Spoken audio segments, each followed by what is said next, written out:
অনেক সময় আমাদেরকে বলা হয়, ও তোমরা ডক্টর মোহাম্মদ ইউনূসের দেশের লোক। আমাদের কতটুকু গর্বিত করে বাংলাদেশি হিসেবে, কতটুকু আনন্দিত করে, সেটা কেবলমাত্র একজন বাংলাদেশী জানেন। শেখ হাসিনা ঘরে ঘরে চাকরি দেওয়ার কথা বলে ভোট নিয়ে যায়নি? 10 টাকা চাউল খাওয়ার জন্য ভোট নিয়ে যায়নি?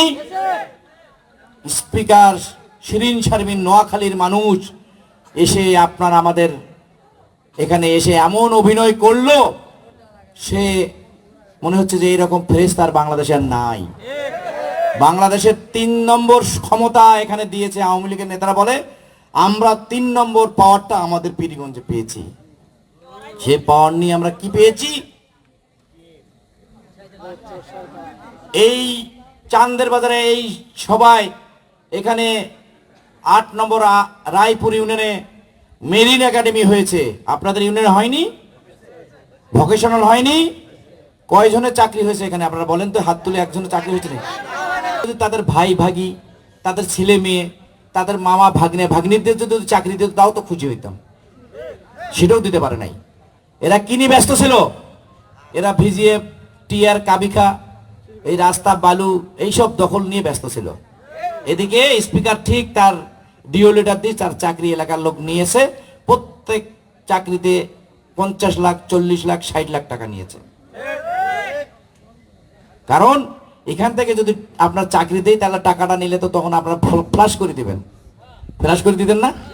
তাই তো ফ্লাশ হয়ে যাবে। অতিকের লোকের চাকরির টাকা নিলে তো ফ্লাশ করবেন না। বুঝতে পারছেন? এই হলো আওয়ামী লীগের নেতাদের চরিত্র। এরকম আওয়ামী লীগের হলো যোগ্যতা। অযোগ্য, এই অযোগ্য আওয়ামী লীগ নেতারা তার নিজের ছেলে মেয়েদের চাকরি দিতে পারে নাই।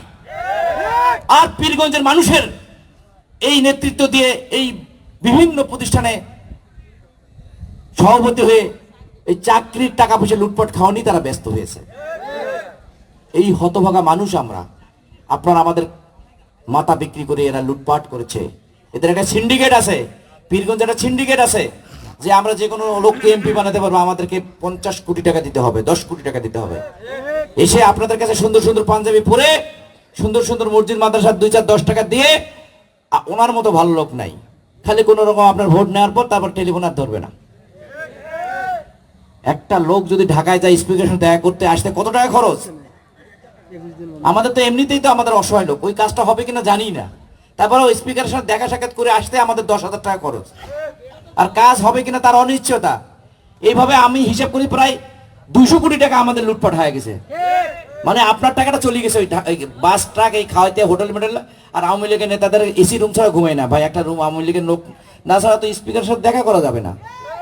ও বলে যে আমি ভাই ফ্লাইটে যাব, তার টিকিট দিতে হবে, আর এসি রুমে আমি ঘুমাবো। বেটা বাড়িতে কোনো এসি নেই, আর ওখানে আপনার টাকা এসিতে ঘুমাবে।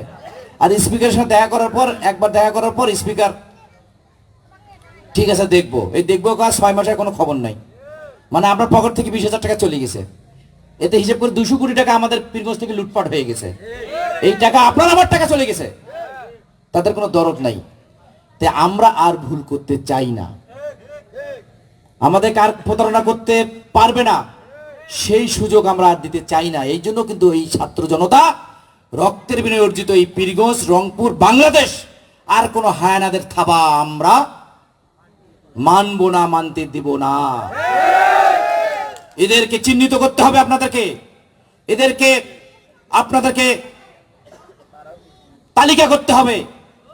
পীরগঞ্জের প্রতিটি মানুষ, এই যে গত 7ই জানুয়ারি নির্বাচন হয়েছে, পীরগঞ্জের দামি নির্বাচন, মাত্র 5% মানুষ ভোট দিয়েছে, আর 95 মানুষ ভোট দেয় নাই, দিতে যায় নাই। তারা বলে যে এই মিথ্যা অপপ্রহসন, অবৈধ ক্ষমতায় থাকার নির্লক্ষ্য নির্বাচনে আমরা যাব না, কারণ এই ভোটের কোনো মর্যাদা নাই। আমি দেখেছি যারা ভোট দিতে গেছে তাকে মানুষ কয়, আরে কি তুই ভোট দিতে গেছিস? তাকে মানুষ ধিক্কার দিয়েছে, ধিক্কার দেয় নাই। আর যে ভোট দিতে যায় নাই সে বীর, আবু সাইদের মতো সে বীর, সে হলো বীর মুক্তিযোদ্ধা। আমরা তাদেরকে স্যালুট জানাই। তাদের জন্য আগামী দিন যে নির্বাচন আছে, 95 মানুষ ভোট দেবে তারেক রহমানের নেতৃত্বে ধানের শীষে।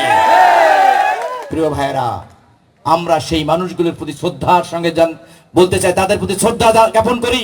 সেখানে কিন্তু আওয়ামী লীগের লোকও আছে, জাতীয় পার্টির লোকও আছে, আছে না? এরা ভোট দিতে যায় নাই, বিভিন্ন ভাবে আওয়ামী লীগের চাপে হয়তো বিভিন্ন ভাবে মুখ খুলতে পারে নাই। সেই ভাইদের প্রতি আহ্বান, আসুন পীরগঞ্জকে আমরা আলোকিত পীরগঞ্জ গড়ি, যেখানে আপনার মতামত প্রাধান্য পাবে। আপনার ভোটাধিকার মাধ্যমে একটা সুন্দর পীরগঞ্জ গড়বো আমরা, সুন্দর একটা পীরগঞ্জ গড়ার নেতৃত্ব আমরা সৃষ্টি করব, যার মাধ্যমে আপনার সামনে এগিয়ে জন্য আমাদেরকে শক্তি যোগাবে। প্রিয় ভাইয়েরা, আজকে আপনাদের কাছে আমার উদাত্ত আহ্বান, আজকে সেই সময়টুকু এসেছে। বিভিন্ন সময় আমরা দেখেছেন আপনারা একমাত্র বিএনপি কিন্তু আপনাদের ভোটের জন্য, অধিকারের জন্য আন্দোলন করেছে। আর কোন দল কি আপনাদের কাছে আসি বলছিল যে ভোট দিতে হবে, শেখ হাসিনার অধীনে ভোট মানবো না, মিছিল মিটিং পীরগঞ্জে দেখেছেন? কোন দল সাহস পেয়েছে?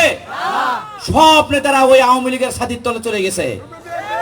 একমাত্র আমরা যারা এখানে আছি, আমরা কিন্তু ওই আওয়ামী লীগের বহু প্রলোভনা, বহু মামলা, বহু হামলা, আমার বিরুদ্ধে প্রায় 17টা মামলা, 2টা হত্যা মামলা সহ দিয়েছে।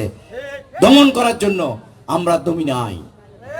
আমরা শহীদ প্রেসিডেন্ট জিয়াউর রহমানের সৈনিক, তারেক রহমান নেতৃত্বে আমরা শপথ নিয়েছি জনগণের ভোটের প্রতিশোধ না হওয়া পর্যন্ত জীবনের এক ফোঁটা বিন্দু রক্ত থাকলেও শেখ হাসিনার বিরুদ্ধে আন্দোলন আমরা থামাবো না, থামাবো না, থামাবো না। সেটা প্রতিষ্ঠিত করে ছাড়ছি ইনশাআল্লাহ। যারা শেখ হাসিনার পতাকা তলে সকল শক্তি, পীরগঞ্জের সকল শক্তি কিন্তু এক জায়গায় হয়েছে যখন ওরা ভোট ডাকাত করে। 18 সালে আমি যখন ভোট এমপি ইলেকশন করি, আমি দেখেছি দল বেঁধে আওয়ামী লীগের নেতা কর্মীরা মোটরসাইকেল নিয়ে, গাড়ি নিয়ে, পুলিশ বিডিআর নিয়ে এক একটা কেন্দ্রে যা যেভাবে সিল মেরেছে, কি মারা নাই, কন্ট্যাক্ট করে একজন আনসার ভিডিও প্রায় 25-30 হাজার টাকা পেয়েছে খালি সিল মারার জন্য। পুলিশ পেয়েছে, সবাই টাকা পেয়েছে। আমার এক বন্ধু, ওনাকে প্রিজাইডিং অফিসার করেছে মাদারগঞ্জ কলেজে, করার পর শুনে যে ওটা তো বিএমপি করে সাইফুলের বন্ধু। এই রাত 2টার মধ্যে তার প্রিজাইডিং অফিসার ক্যান্সেল করে দিয়েছে। কি খবর যে ওনাকে প্রিজাইডিং অফিসার করা যাবে না, ওনার নামে এলিগেশন আছে, বিএমপি করে। আর এক বন্ধু আমাকে বলতেছে, ভাই আমাকে মাফ করে দেন ভোটের পর। কেন? কো ভাই আপনার মনে করেন যে বহুত ক্ষতি করছে। কি ক্ষতি? প্রায় 2200 সিল আমি নিজে মারছি প্রিজাইডিং অফিসার। তো কেন মারছেন? কোন আমার বাধ্য, নাহলে আমার চাকরি থাকে না, আমাকে মাফ করে দেন। মানে মাফ তো আমি ভাই করতে পারবো না। যে লোকগুলোর ভোট আপনি সিল মারছেন তাদের কাছে মাফ চান, আপনাদের মাপটাকে আমি করে দিতে পারবো? আপনার ভোটটা যে সিলি মারছে, যে মারে, ওটা কি আমি সাইফুল মাফ করে দিলে হবে? আমি বলছি ওনাদের কাছে মাপ চাও, ওনাদের কাছে মাপ চাও, আল্লাহর কাছে। মানে এই বেহেশত তুমি মনে করো যে দোজকে যাওয়ার কাজ করছো, হক মারছো তুমি, কি ঠিক কিনা? হ্যাঁ, এটার কিন্তু বিচার একদিন হবেই। দেখছেন তো পুলিশদের কি অবস্থা সারা দেশে। আজ কত 1 লাখ কত পুলিশ জয়েন করে না, 1,16,000 পুলিশ জয়েনই করে নাই। এত অপরাধ করছে, এত টাকা খাইছে মারি, সৎ সাহস নাই, অপরাধী।